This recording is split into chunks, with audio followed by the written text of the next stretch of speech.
2022-23 বৰ্ষৰ সেশনত যদি GNM nursing কোৰ্সত admission ল'ব বিচাৰিছে বা বিএসসি নাৰ্ছিং কোৰ্সত যদি এডমিশন ল'ব বিচাৰিছে তেতিয়াহ'লে এই ভিডিঅ'টো সম্পূৰ্ণ চাই থাকক। এই ভিডিঅ'ত কিছুমান ইম্পৰ্টেন্ট তথ্য কেণ্ডিডেটক জনাই দিয়া হ'ব। শ্ৰীমন্ত অংগদেৱ ইউনিভাৰ্চিটিৰ আণ্ডাৰত যেটো জিএনএম নাৰ্ছিং কোৰ্স আছে সেই কোৰ্সৰ অনলাইন ফৰ্ম ফিলআপ ইতিমধ্যে সম্পন্ন হৈছে।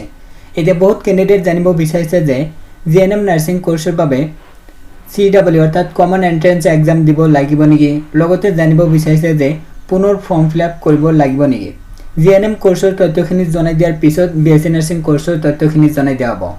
জিএনএম নাৰ্ছিং কোৰ্সৰ যিসকলে ফৰ্ম ফিলআপ কৰিছে শ্ৰীমন্ত অংগদেৱ ইউনিভাৰ্চিটিৰ আণ্ডাৰত সেইসকল কেণ্ডিডেটৰ পুনৰ ফৰ্ম ফিলআপ কৰিব নালাগে আৰু জিএনএম কোৰ্সৰ বাবে কোনো ধৰণৰ CW অৰ্থাৎ কমন এন্ট্ৰেন্স এক্সামিনেশ্যন দিব নালাগে।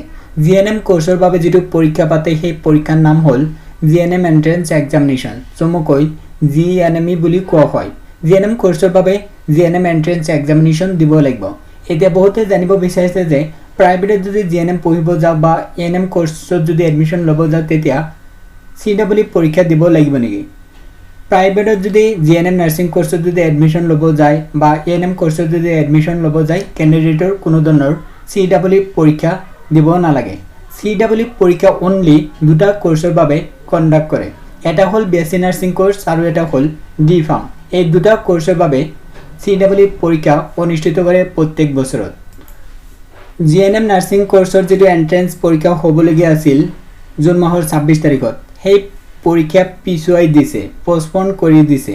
কাৰণটো হ'ল প্ৰতিখন জিলাত বানপানী পৰিস্থিতি এতিয়াও বেয়া হৈ আছে, সেইকাৰণে পৰীক্ষা বাতিল কৰি দিছে। পিছত আৰু এখন নোটিশ দিব, সেই নোটিশত ডেট মেনশন কৰি দিব কেতিয়া পৰীক্ষা হ'ব, কোনটো সময়ত হ'ব, তথ্যখিনি কেণ্ডিডেটক জনাই দিয়া হ'ব। এতিয়া ওয়েট কৰি থাকক, যেতিয়া নতুন নোটিশ আহিব জনাই দিয়া হ'ব। এতিয়া জানি লওক বিএসসি নাৰ্ছিং কোৰ্সৰ তথ্যখিনি।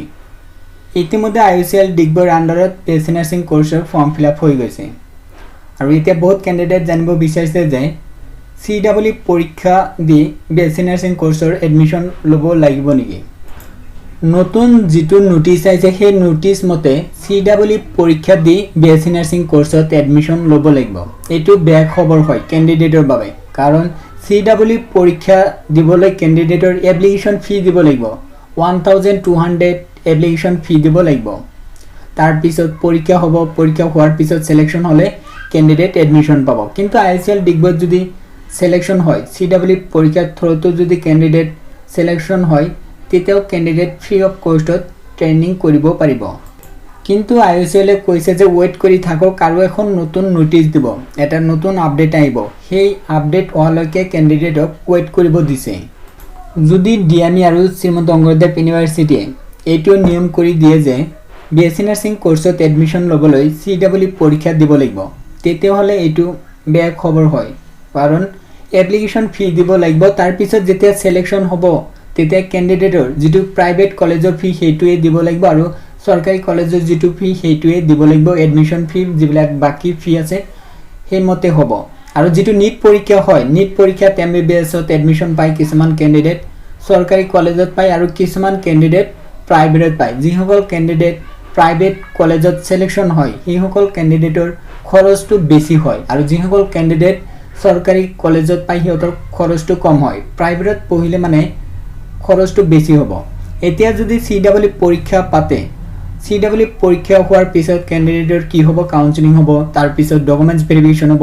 এইখিনি কমপ্লিট হোৱাৰ পিছত আৰু এখন লিষ্ট দিব, সেই লিষ্টত লিখি দিব যে কোনখন কলেজত কোনে এডমিশন পাইছে। যিসকল কেণ্ডিডেট চৰকাৰী কলেজত পাব সেইসকল কেণ্ডিডেট কম খৰচতে কোৰ্স কমপ্লিট কৰিব পাৰিব আৰু যদি প্ৰাইভেটত সিলেকশন হয় তেতিয়াহ'লে কেণ্ডিডেটৰ খৰচটো বেছি হ'ব। এতিয়া ওয়েট কৰি থাকক আৰু এখন নতুন নোটিশ আহিব। এইটো নিয়ম কৰিলে বহুত মানে কেণ্ডিডেটৰ বেয়া খবৰ হয়, এপ্লিকেশ্যন ফিটো দিবই লাগিব। তাৰ পিছত যেটো প্ৰাইভেটত যেটো এডমিশন ফি আৰু বাকি যিবিলাক ফি আছে সেইমতে কেণ্ডিডেটৰ দিবই লাগিব। ওয়েট কৰি থাকক, নতুন আপডেট আহিলে কেণ্ডিডেটক জনাই দিয়া হ'ব।